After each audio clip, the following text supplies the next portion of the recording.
Hey guys, LC Comics here. Now today I'm going to be going through my top 10 Image Comics series. Just a warning, this list is very likely to change in the near future, so in about 6 months or a year I'm going to redo this list and you will probably see some completely different series on here.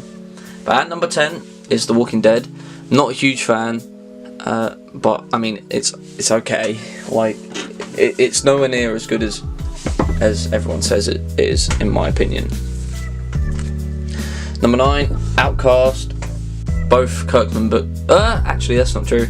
2 out of 3 of the Kirkman books I've read. Starting off my list, started with Walking Dead, his most known.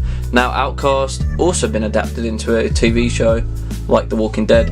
Outcast is a little bit more interesting than The Walking Dead in my opinion. However, I feel like it doesn't do as much as it should with its source material. The core idea is very interesting, and the series can be quite horrific at times, but it's very slow and can get really boring really quickly, in my opinion. So number 9 is Outcast. Number 8, Black Road. It was okay. That's all I really have to say about it. It was okay. I think it was a spin-off of Northlanders, and that's why I don't really like it as much as I would if I'd have read Northlanders. It's interesting. It's Vikings. I like that kind of stuff. However, not much really happened in this first volume, and I found that to be quite boring, to be honest. And there was a lot of backstabbing, and you know, it was all unneeded. Just get on with the actual story. So yeah, that was number 8. Number 7 is Saga. This might be a surprise to a lot of you. Some of you, if you know me, you might be surprised to see this on the list. Some of you, if you don't know me, you might be surprised to not see this higher. I'm not a huge fan of Saga. I stand by the fact that it is very overrated. However, it is an enjoyable series. It's a good series. I just don't think it's anywhere near as good as everyone says it is. Everyone heralds it as being the best thing to ever happen to comics. And as it is good, but it's nowhere near the best series. No way. So yeah, Saga, number 7.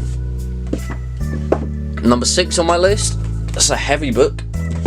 I have the deluxe hardcover year 1 version, East of West. The western aspects of this series, great, amazing. The apocalypse stuff, great, amazing. I love that stuff. It's all the politics and backstabbing. That's the stuff that I don't like. It bores me. This series feels like Western Game of Thrones, with you've got all the really cool action bits and the really cool conflicts, right? But then you also have the boring political stuff going on in the background, and that takes up too much of this book, and that's why it's not higher on my list. Next up at number 5 is The Goddamned. Really, it's a real shame that there's only 1 volume of this series, because it's really interesting. It takes biblical mythology, like Christian mythology, and makes it interesting for someone who isn't a Christian myself. I found it really interesting, and in fact it made me speak to my friend who is a Christian to kind of learn more about it. Basically the series follows Cain, who was the first son of Adam and Eve, who basically created murder by killing his brother. So he is being doomed by God to walk the earth, and he can't die. So he has to experience pain constantly, and he hates it. He's trying to find a way to die, and it's just really interesting getting into the mind of this character and the world. And it's very fast-paced, very interesting. I really enjoy The Goddamned. At number 4 is a series that everyone seems to love, Kill or Be Killed. This is a really enjoyable book. However, you know, I'm not going to sing its praises, because you know you've heard that from everyone. It's about a guy who tries to kill himself but gets saved by a demon, realizes he wants to live, and then the demon essentially blackmails him into killing other people so that he can stay alive. The thing is, right, it very blatantly tries to push some political views that I don't want that in my comic. I want to enjoy it, I want to read it and get this story, not have politics just shoved in my face every other issue. Like that shit just gets annoying. However, it is a really fun and interesting book, so I would recommend picking it up, and that is my number 4. Number 3 is The Autumn Lands by Kurt Busiek, a writer that I do enjoy. This starts slow in the first volume, but the second volume really amps it up. I really enjoy this book. I love fantasy. It's a world full of animals, but it's like a fantasy world. They have magic and stuff. It's hard to explain without spoiling it. Basically, just read it and find out for yourself. There's a lot of classism involved with the animals and how they behave and that, and I find that really interesting. I like that. So yeah, Autumn Lands is my number 3. Coming in as a runner-up is Haunt. Haunt was a real surprise to me because I'm not a huge fan of Kirkman's writing, as you can tell by The Walking Dead and Outcast being so low on my list. However, I really enjoyed this book. Very fast paced, there's espionage, there's superpowers.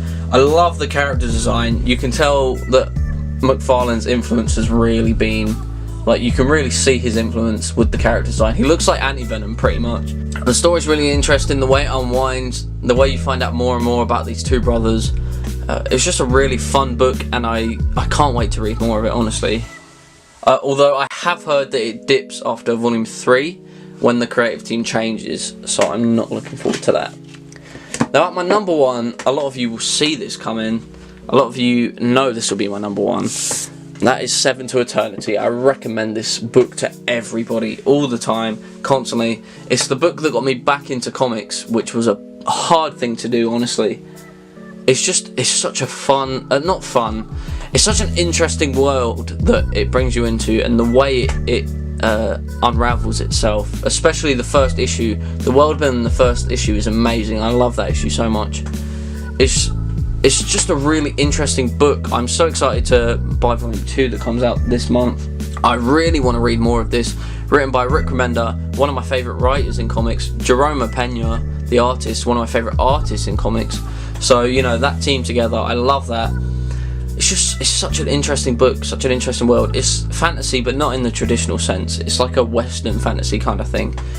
And I really enjoyed that. So Seven to Eternity is my favourite Image series as of this moment. So I'd like to say thank you very much for watching. If you liked the video, leave it a like, thumbs up, subscribe if you're new, comment what you thought of my top 10 and what your top 10 are. And if you want to buy any of these, any trades at all, any manga, any novels, you can buy them from Wordery. You can use my affiliate link down below. Anything you buy, you pay nothing extra, and I get a 5% kickback, so you're just doing me a favour. But yeah, I want to thank you for watching, and I'll see you next time.